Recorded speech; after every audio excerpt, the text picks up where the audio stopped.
Hello, salutations. What to do? Let's start the gamer off out of the do-rag gang. You know the vibes, like and subscribe. Let's get it.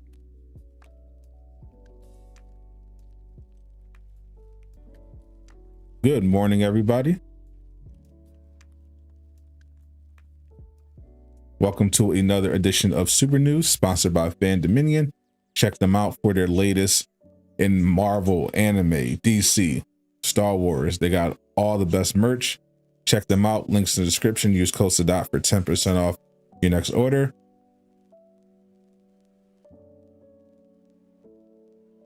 We got an absolute fire episode today. Got a lot to talk about.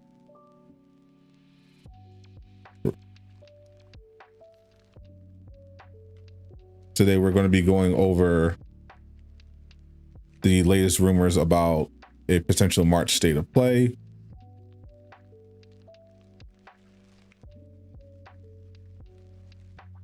We got some potential Hogwarts Legacy info dropping. We got potential date for God of War Ragnarok. We got a bunch to talk about, and of course at the end we're going to have a open discussion about Marvel's Avengers, and we'll talk about that latest update to the patch that is coming next month. Should be exciting. Happy Saturday to you, my friend. Everything is good.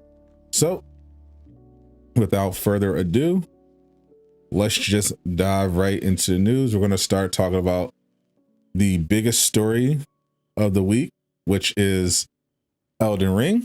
And to the surprise of definitely not me at this point, with everything we've been going through in gaming, Elden Ring, despite the fact that it had started with reviews that were basically averaging a 10 out of 10, did not keep that momentum going once actual players had the chance to play it.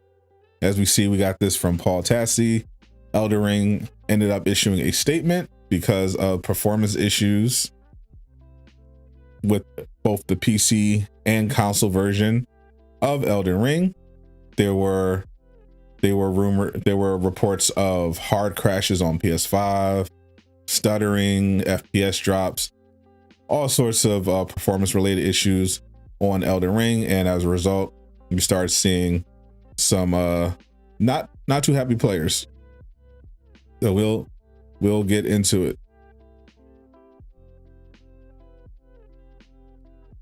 From Paul Tassi on Steam, Elden Ring is currently sitting at mixed reviews with only 60% positive, and the negative ones are almost always based around the game's poor performance on PC, despite the fact that the game is still very played on Steam at the moment. From Software ended up issuing a statement about what they're doing to fix all these problems, and we have the official statement from Software right here. They said, "Thank you very much for playing Elden Ring and for your feedback. We are currently experiencing some issues that are preventing the game from playing properly under some conditions. We apologize for any inconvenience this may cause and ask for your patience. May items to be revised regarding the problem of the mouse being too sensitive in the PC version, regarding the problem of easy NI cheats failing to launch when the Steam account name includes a multi-bit character.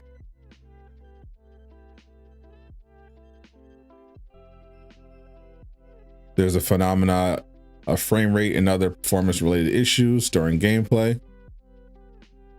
There's also a pretty significant issue with saving on the PS5 version. If the console is unexpectedly turned off while playing the game or put in rest mode, which is more commonly what PS5 players will do, they will just put the game in rest mode rather than turn it off. Players that have been doing that have been losing all of their save progress. So if you were deep into Elden Ring, you're like 10 hours deep, doing really good, and then you put your PlayStation 5 on rest mode because you're going to be coming right back later on. If you came back, all your save data was gone, which is unfortunate. Currently, the only way to make sure that you save the game on PS5 is to actually quit the game by opening the system menu using the option button and selecting quit game.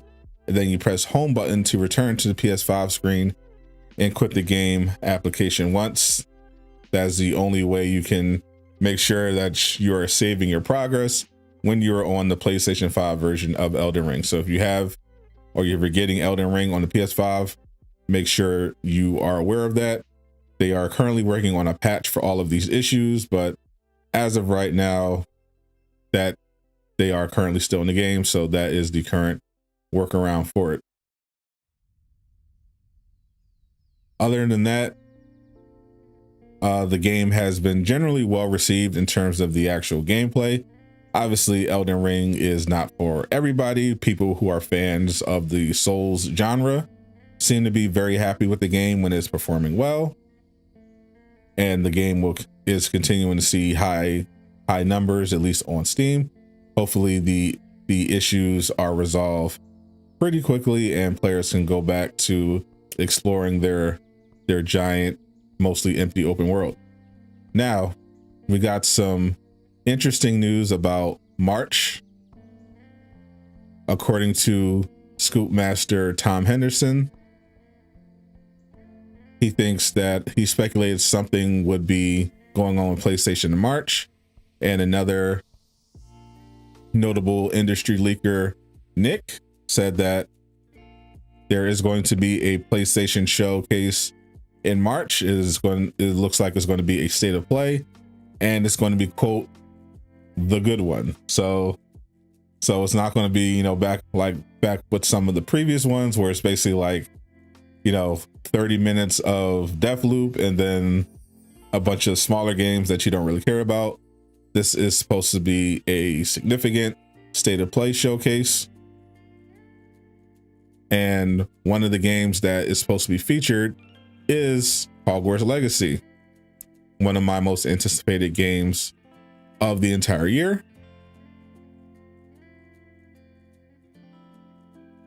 Nick responded to Tom's thread about the rumored state of play with a wand emoji, which we know is a representative of Harry Potter. You see the tweets right here, dropping that wand emoji. And as a follow-up, another leaker account, NGT, said that you can expect full coverage in the PlayStation event for Hogwarts Legacy, as well as apparently a trailer for Hogwarts Legacy as well. Other games that could be included at the state of play: Midnight Suns, Ghostwire Tokyo, God of War Ragnarok, Midnight Suns.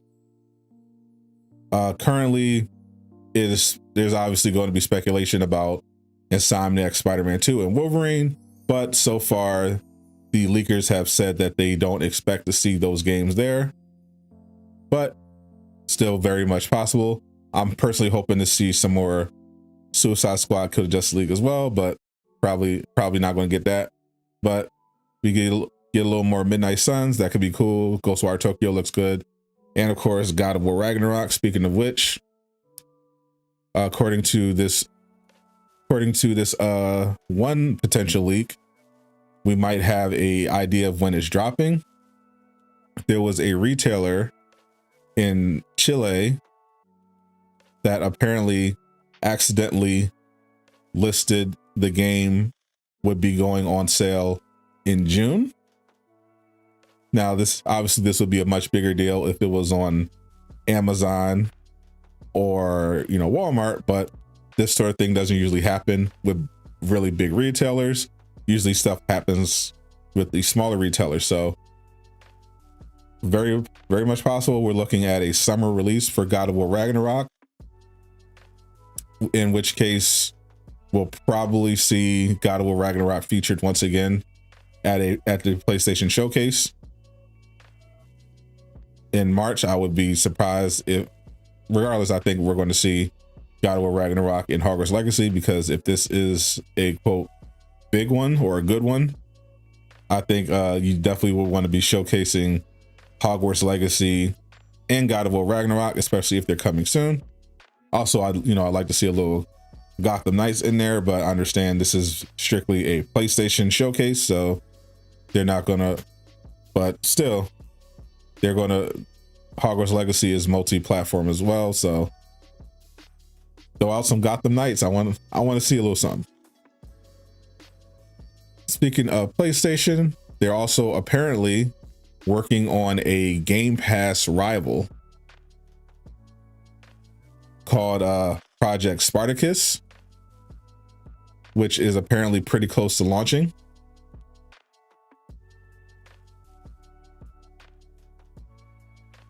Speaking on his premium Giant Bomb show, Grub Snacks, Jeff Grubb claimed to have obtained new information on Sony's yet to be announced subscription service. It's probably getting pretty close to this actually launching. Something's probably going to happen by the end of this month.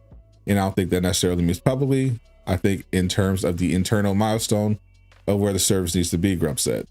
According to the journalist, Spartacus will be comprised of 3 tiers priced at up to $16 a month. Just like Xbox, Game Pass has 3 pricing tiers. Right now, they are called Essential, Extra, and Premium. According to Grubb, the pricing could be a placeholder, but the pricing is $10 a month for Essential, $13 for Extra, and $16 for Premium. For comparison, Xbox's Game Pass has 3 tiers: Ultimate, which is $10.99 and offers access to EA Play. The PC tier is $7.99, offers access to the PC Game Pass, which is a limited selection of the console offering. And the final tier, console tier, $7.99, offers access to the Game Pass library, but not EA Play or cloud streaming. Grubb went on to explain what he had heard players will get for each tier. For Premium, $16 a month. Do you get full games? Not really, kinda. It's like EA Play. You get full game trials. I don't know if that's for every single game that comes out, but it seems like it. Grubb said, while PlayStation has offered game trials in the past for certain titles, Grubb implies that all PlayStation first-party titles could offer these trials as part of the premium tier. Grubb continued, you also get classic games and streaming. None of the other tiers will have cloud streaming. You also get classic games. He then expanded. I don't know what classic games means, but I do know it's a major part of the premium tier. So you have the game trials, classic games, and streaming on this premium tier. PlayStation has been a notable exception in recent years when it comes to providing access to its huge catalog on modern platforms, while Xbox Series users can play certain games for as far back as the original Xbox. The PlayStation 5 can only play PlayStation 4 titles natively. For the extra tier, you get a downloadable game catalog. Anything on PS Now that was downloadable seems like it would be in here, which Grubb has heard includes over 250, 300 games, something like that. You don't get cloud gaming, but you do get 300 games you can download. PlayStation Now currently offers players hundreds of PS3 and PS4 games to stream, with PlayStation 4 games being available for download. PlayStation 3 games can only currently be played via streaming. Essential is PlayStation Plus with the monthly games, just like you know it today. The current PlayStation Plus offering includes cloud saving, monthly free games, and discounts. PlayStation players also need a PlayStation Plus in order to play games online. This doesn't apply to free-to-play titles. Are there annual membership numbers for how much these things cost? I don't know. I haven't heard. He said. Grubb also alluded to the fact that PlayStation has recently discontinued its PlayStation Now retail cards in the UK. According to an earlier report by Bloomberg, Sony's new service is codenamed Spartacus and will combine the current PlayStation Plus and PlayStation Now services, phasing out the branding of the latter. Bloomberg also said it expected the service to launch for PS4 and PS5 this spring and to be structured across 3 payment tiers. So, good news that PlayStation is finally trying to compete with Xbox Game Pass. That's pretty much been the main selling point. If you're an Xbox player, if you're trying to, if you're Microsoft and you're trying to get players from Xbox, the whole thing was basically, well, PlayStation, you got better games, and a better controller, but on Xbox, you got the Game Pass because PlayStation Plus, PlayStation Now, nowhere near comparable in quality to Game Pass. And now it looks like this is PlayStation's attempt to get into that market and improve the service, which is good based on what I'm hearing from this article. Not that impressed, but again, this sounds like it's all subject to change. So hopefully Sony makes it in a way that it's more appealing than Xbox Game Pass, in which case that would be a pretty big win for Sony. Yeah, I'm wondering, but based on what it sounds like, if you already have PlayStation Now, is basically looks like it's going to be folded, but it looks like PlayStation Plus members will be included in the tier. It's just going to be another part of the tier. So hopefully that means you get some extra benefits if you're already a PlayStation Plus member. I would not say no to that. And finally, we got another Marvel's Avengers update this week, which very good. It's always nice when Marvel's Avengers has, you know, some actual communication going on. So with the weekly blog, they've been having these, you know, cute little giveaways where if you find the secret code, you can get some Hawkeye and Kate Bishop related gear, related cosmetics. That's all good. This time around, for the actual development side, we got an update on some changes they're making to the multiplayer end of things. For quick match option is now visible at both the regional and world view on the word table. Quick matches will now match directly with each other. A random map from the quick match pool is now selected upon mission launch. Groups can now queue for quick match. Join to Quinjet. On joining a strike team, players will now load directly into the Quinjet, skipping the load to the main menu. Now this part is the spiciest. If you go by social media, we're introducing a voting system so that players can decide together on their preferred choice for important decisions. There are now new options, including kicking a player, canceling a selected map, and canceling launch countdown. Fail on expire. Votes are a new voting option, which requires a unanimous yes to vote. To succeed, players who abstain from voting will have their vote counted as a no.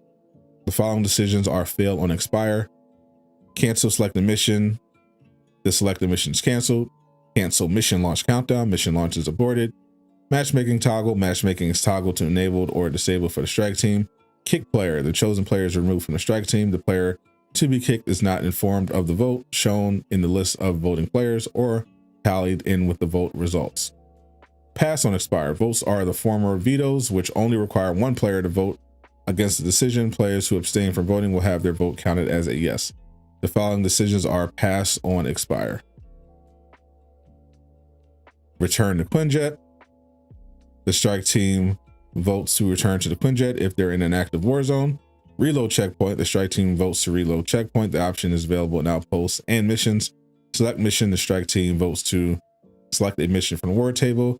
Interact story vote. The strike team votes to begin a conversation cutscene that will involve the entire strike team.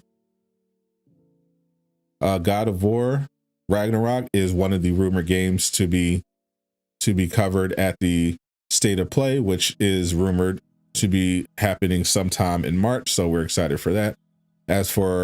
But back to Avengers, there was some confusion about exactly what the kick function is going to be doing and what reason it is. So you cannot kick players during the actual mission. That's not what this type of kick function will allow you to do. Obviously, because, you know, people were like, you know, why would you have it? I was seeing people saying, why would you have a kick function but not a join in progress? It's not going to be that type of kick function. This is going to be in the lobby when you're forming your strike team and loading up. This is obviously there could be some abuse here, but mainly this is for, from what I could tell, those instances where a player accidentally loads into a mission that they're not power level ready for. This happens sometimes. You'll have your matchmaking on, and someone that's power level too low for the activity will get put into your strike team, and you won't be able to start the mission until they leave the strike team. And what often happens is they won't leave the strike team, even if you get on the mic and let them know what's going on. So the only thing you can do is back out. Well, now if that happens to you, you can vote, you and the others can vote to kick the player from the strike team, and then you can keep matchmaking or presumably invite someone else in. Obviously, another instance is where this happens. This usually happens to me on stream when I'm getting players. I'm trying to get players from the chat, and then someone will join into the strike team unexpectedly that I wasn't planning to put in. So either because someone joined the session or someone forgot to turn off matchmaking, and the only way to kick them is if they leave voluntarily or if I back out altogether. So now instead you could just vote, kick them out. Obviously this could be potentially abused, because if you're matchmaking and you matchmake with some toxic players who see you're a Spider-Man main, and they're trying to rock in the OLT, and they're like, oh, Spider-Man mains are useless and let's just kick them. There's obviously going to be some of that. That's going to be unavoidable. Kick options are inevitably going to be abused somehow, but I don't think it's going to be that much of a problem than it already is right now. If you missed the state of play section of the show, basically the potential game, it looks like God of War could potentially be there, but it looks like Hogwarts Legacy is the most likely game to get a prominent feature with a new trailer supposedly dropping. And you could also see some stuff from Ghostwire Tokyo and Midnight Suns. Still no date on the actual market, the actual patch 2.3, other than that it's going to be in March. My current prediction is that this is going to fall probably either on March 8th, or which is a Tuesday, or the Tuesday directly after that, which I think is the 15th. That to me seems the most likely date for this new patch 2.3 for Marvel's Avengers. I think they plan to have at least one live stream where they kind of go over everything, and if they have it the second week of March, that makes sense from a time standpoint. They have some extra time to put it out there, and they are able to have a live stream if they want on Twitch, where they can kind of do a broad overview before they drop it. Ghostwire Tokyo just got a big gameplay reveal. You don't think it's that?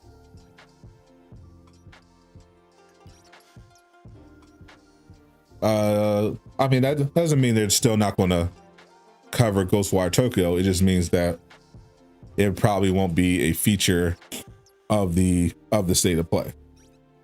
I would guess it would be a bigger upcoming game.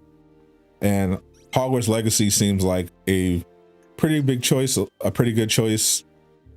We did get an extended look at God of War Ragnarok at the PlayStation showcase that introduced Spider-Man 2 and Wolverine.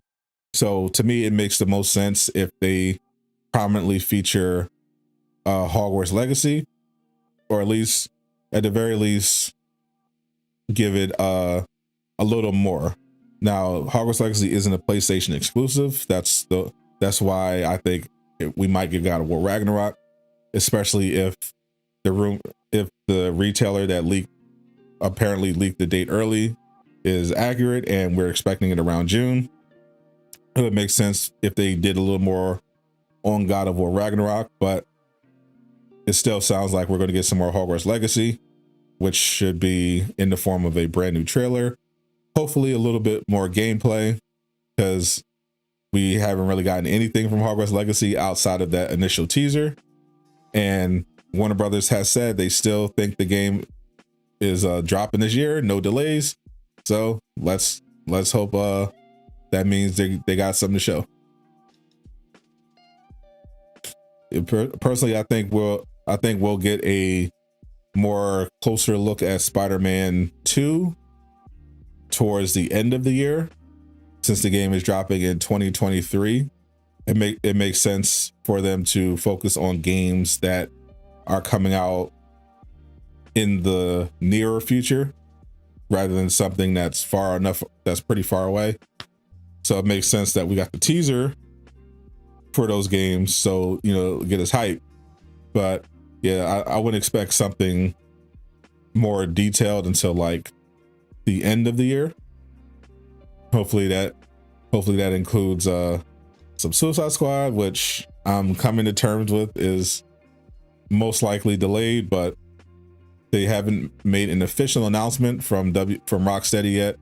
So I'm still kind of holding out hope that they're just putting their noses down and trying to get everything out. What's up, Nipstar? How you doing? How is your Saturday going? Just talking all the latest stuff, little Avengers, little state of play. But I am definitely most looking forward to some Hogwarts Legacy. Now that it looks like Suicide Squad is going to be delayed, Hogwarts Legacy and Gotham Knights are two of my most anticipated games that we still haven't gotten yet, along with actually surprisingly Lego Star Wars.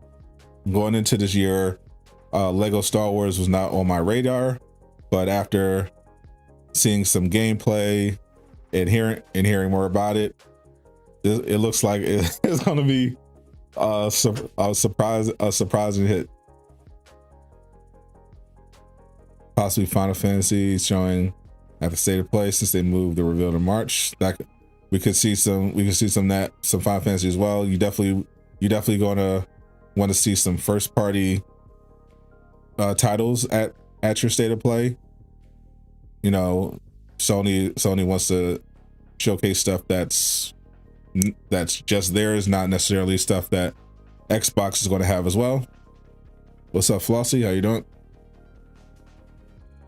So Final Fantasy we could definitely seize a little bit of that. Just got an email about Babylon's Fall demo. You want to try or pass? So the funny thing about Babylon's Fall is I did get the email. I did download the demo, and I was going to stream Babylon's Fall, the demo, because I'm like, okay, this could be cool. Might as well play this demo. That could be something. But I can't do it. I could not play the game because when I downloaded it, in order to play the game, you have to either create a new account for Square Enix, or you have to sign in with your existing account. So I was like, cool, I'll sign in with my existing account. To my annoyance, it didn't auto sign me in because I have my account set up for Marvel's Avengers. It's set up for Guardians of the Galaxy. When I had to set it up for Guardians of the Galaxy, everything was super smooth, had no issue, but I had to manually enter my information for the Babylon's Fall. So I was like, okay, I'll just enter my login information. And when I tried to enter my login information, it literally would not let me. It didn't have enough characters for me to put in my username, and it just wouldn't accept my login. So I tried to go on the Square Enix website on my computer to see what's going on, and I couldn't log in there either. So I just gave up on Babylon's Fall, just deleted it. It's like I don't have time for this.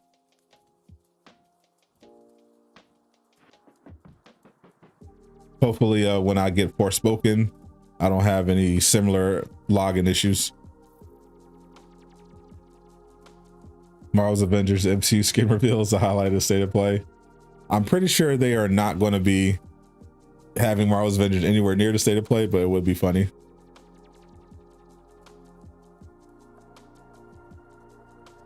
Yeah, Forspoken is one of the games that I'm going to be covering when it drops, so looking forward to it.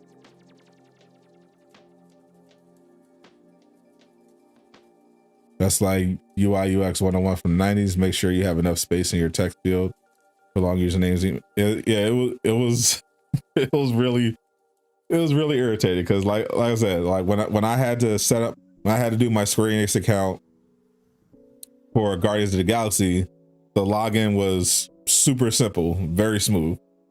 I had no issues connecting my account immedately, but as soon as I tried the Babylon's Fall, I'm like, what is this? It felt, the whole UI itself felt like it just looked kind of cheap and dated, and then in practice it was like that as well. So currently I can't play Babylon's Fall until I figure out what's going on with the login situation. So if I have some patience, maybe I'll try to dive in and figure out what exactly is going on.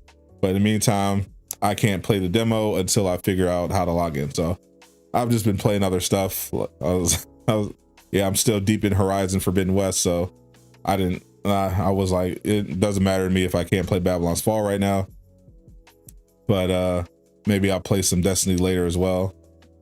But yeah, Babylon's Fall was not deep on my radar to begin with, but I was willing to give it a shot because it was a free demo.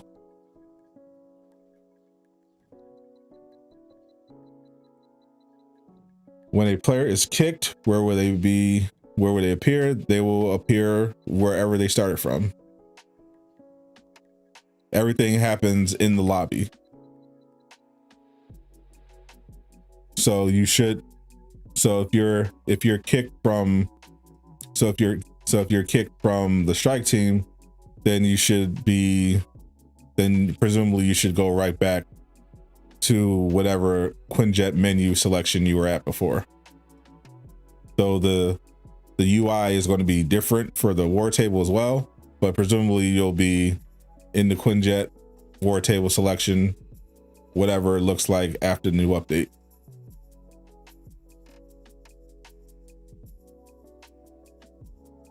Or maybe or if you start, because I don't think you're going to go back to the outposts. That's usually what happens when you exit a strike team right now. You literally just go back. You're still in the Quinjet. You just go backwards to the menu you were at before on the war table before selecting that particular mission. So it shouldn't be any different. It should be just like if you left the strike team on your own. Hopefully it works, correctly, and doesn't do something annoying like send you all the way back to the main title screen, which could happen, but that sounds to me like it would be a bug. Like I said, Billy, my current prediction is March 8th or March 15th. Most patches for the game are released on Tuesdays, and it doesn't currently seem like they're ready to release the patch the first week of March. They haven't done I don't think they've actually given us all the notes and information that they wanted to about the patch. We still haven't had a dev stream, so it sounds like it's not actually ready yet. That's why I said it would probably be March 8th at the earliest for the new patch. How far do you think the war table rework will go? Just minor things or full-on major changes? Also, what changes do I want to see in particular? Uh, it sounds like they're committed to kind of doing a more thorough UI rework to this war table, kind of like what they did to the character menu. In which case, like I said, when I was reading the blog, they didn't give that many details about exactly what they're going to be doing to the war table, other than streamlining it and making mission select better and more player friendly, particularly for newer players. But I said if they're going in that direction, then they should adopt one of the features that Destiny has, which is playlists. You know, they have in Destiny, you got your strike playlists, which are a lot of fun.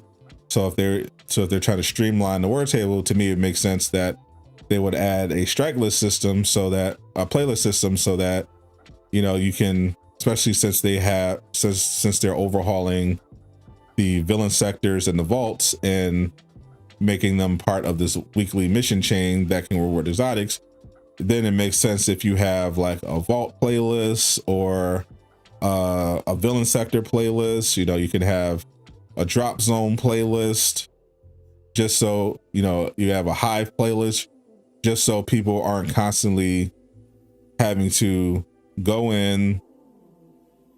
to the war table, scroll through the map, look for the particular mission that they want to find on the war table. You know, they gotta look for the icon, then they have to pick it, then they have to load in. Like if you have a playlist system, if you're trying to take advantage of the new mission chain for vaults and villain sectors, it makes sense if you just have a vault playlist and a villain sector playlist. Okay, I'm going to hop on my villain sector playlist, so I'm going to play all the villain sectors that are available at that time for that day, and I don't have to select anything. I just start the playlist, they drop me into the villain sector. As soon as I finish that villain sector, it automatically drops me into the next villain sector until it's over.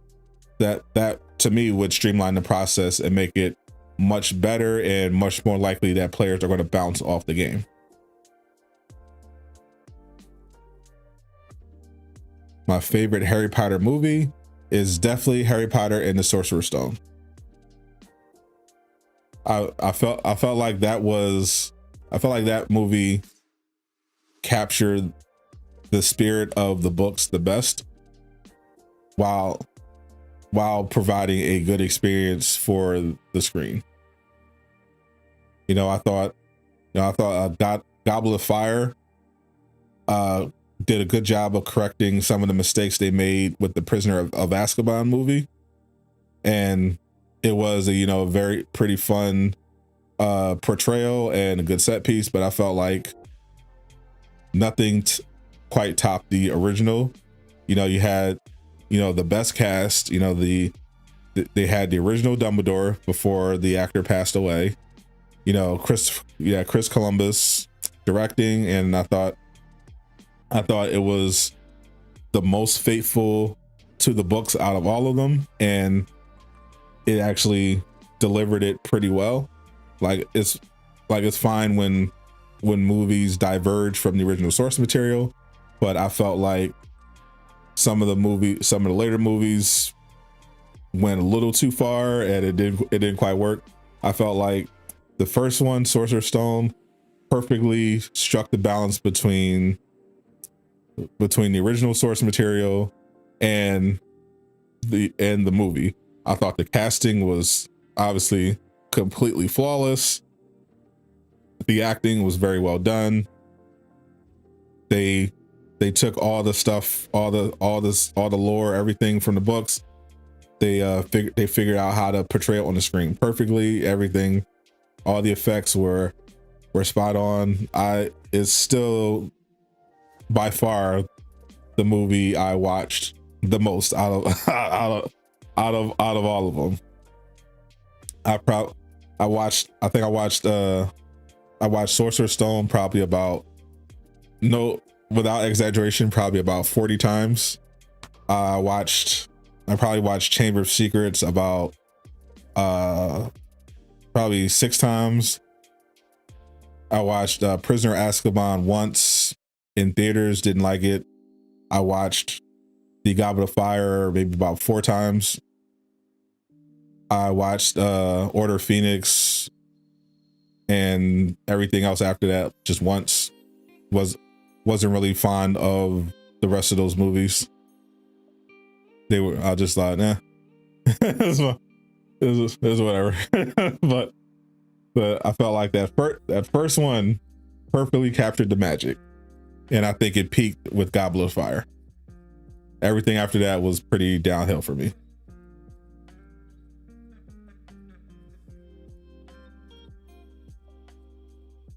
But it actually would be cool if we got I know Hogwarts Legacy isn't going to do this, but in the future, if we got like a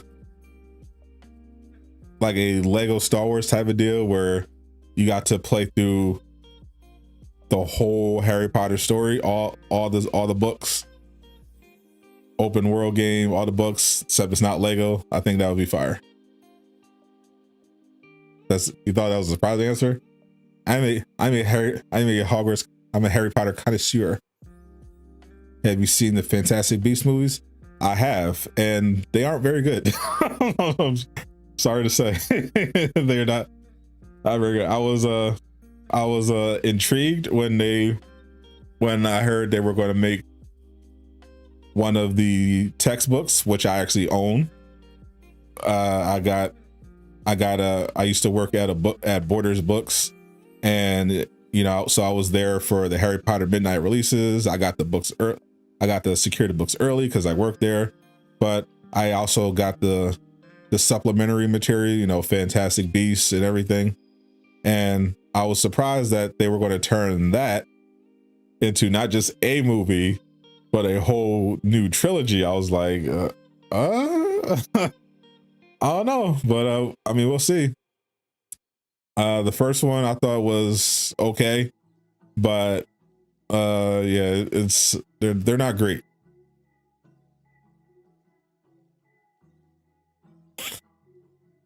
Are they adding any more DLCs to Demon Slayer game? I have not heard anything, no. But it would be nice. But currently I have not heard of any new upcoming DLCs for Demon Slayer. They were pretty frequent early on, but it's been definitely silent, which makes me think the first 2 DLCs were planned and worked on well in advance. That's why they're just ready to roll out, and now they were just pretty much thrown out there to kind of examine and see how it affected sales and player engagement. So if there is another DLC coming, maybe it's down the line, but I have not heard anything at all.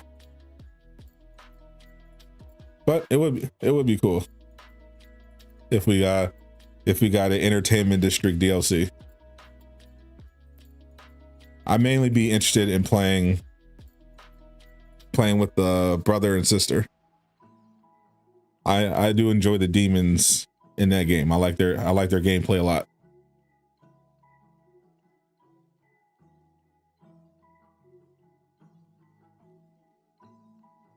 See, I think that's all. I'm going to be getting ready for the members only game session at 1 o'clock. If you're a member, pop into the Discord. We can play some stuff. I'm thinking of playing Destiny.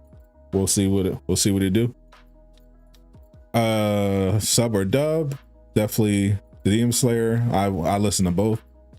If they announce the DLC, probably not. I'm probably not going to cover Demon Slayer again on the channel, but we'll see. But I'll probably be streaming tonight on Twitch. So if you're not already, subscribe, follow me over there. Sadot the Gamer on Twitch. I'm Sadot the Gamer, signing out.